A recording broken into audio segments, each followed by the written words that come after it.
Močno je počilo, imeli smo občutek, kot da bo dvignilo prikolico. Drevesa so se lomila kot zastavo.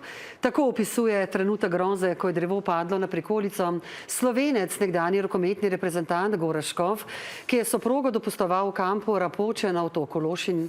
Huda ura je bila tudi drugod po otoku, pa na otoku Unije tudi.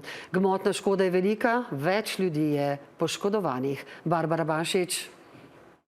Imel sem občutek, da bo silovit veter prikolico, v kateri sva bila ženo, dvignil v zrak, opisuje trenutek groze minule noči Gorazd Škof, ki dopustuje v kampu Rapoča na Lošinju. V tistem trenutku, ko sva se stisnila, je samo počilo na prikolici. Ostala sta ujeta v prikolici, na katero je padlo drevo. Nastala je panika, razlaga Škof. To je, na primer, moja prikolica, polovica manjka, baldihina, ampak tako kot sem rekel, sem imel srečo, kajti poškodovanje samo zunanji del. Na pomoč jima je priskočil prijatelj, ki je uspel drevo premakniti toliko, da smo lahko pobegnila in smo šla na stranišče.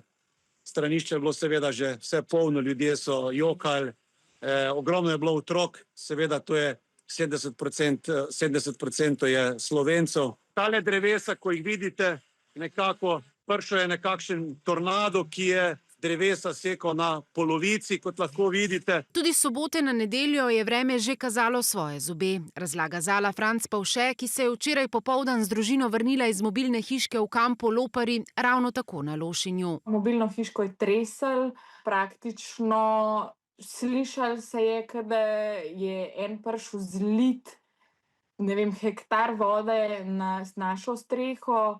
Pihal je toliko, da nam je na terasi od mobilne hiške je snel zaveso. Ker smo dopustovali z nekajmesečnim dojenčkom, sem vesela, da smo ostali nepoškodovani, solzami v očeh razlaga Franc Pavšetova. Kaj bi se nam lahko zgodilo, če bi bili mogoče v šotoru?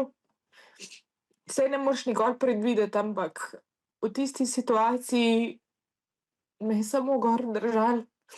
Okej, v redu smo. Hudo pa je bilo tudi drugod po Kvarnerju. V enem od kampov na otoku Krk je med današnjo jutranjo nevihto strela udarila v žensko, ki je nosila senčnik. Hudo poškodovano so jo s helikopterjem prepeljali v bolnišnico na Reko.